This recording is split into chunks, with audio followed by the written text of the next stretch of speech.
সুখবর সুখবর সুখবর। কি সুখবর বলো তো? এখন ওষুধের দোকানেও বিটেক আউটলেট। আউটলেট মানে আবার কি? বিটেক আউটলেট মানে হলো যেখান থেকে তুমি নিত্য প্রয়োজনীয় জিনিস কিনলে পাবে পয়েন্ট। ও, পয়েন্ট দিয়ে আবার কি হবে? 100 পয়েন্ট হলেই তুমি হয়ে যাবে কোম্পানির একজন ক্লাব মেম্বার। ক্লাব মেম্বার হলে কি হয় বলো তো? ক্লাব মেম্বার হলে তোমার জন্য চালু হবে 2টি ইনকাম, একটি ক্লাব ইনকাম আর একটি ক্লাব বোনাস। ওয়াও, তাহলে কত ইনকাম পাওয়া যায়? ক্লাব ইনকাম পাবে কোম্পানির 10% অংশীদার হিসেবে, আর 15টি বোনাসের মাধ্যমে পাবে মোট 32,77,000 টাকার ক্লাব বোনাস। তাহলে তো আমাদের সব কেনাকাটা বিটেক আউটলেট থেকেই করা উচিত। ঠিক তাই, ব্যয় থেকে আয় হবে, স্বপ্নগুলো সত্যি হবে।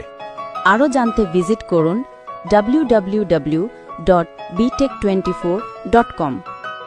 বিটেক আউটলেট, কিনলেই লাভ, ব্যয় থেকে আয়। দেখেন, নিজে এমন একটা কনসেপ্ট দিয়ে কাজ করছে যেটার মাধ্যমে পৃথিবীর প্রত্যেকটা মানুষকে আমরা অর্থনৈতিকভাবে সচ্ছল করার করি। নিজের শুধু নিজের পরিবর্তন করার জন্য হয়ে যায়, বা আমি মনে করি নিজেকে যারা ভালোবাসে তারা শুধু নিজের পরিবর্তনের জন্য বিশেষ করে। দেখেন,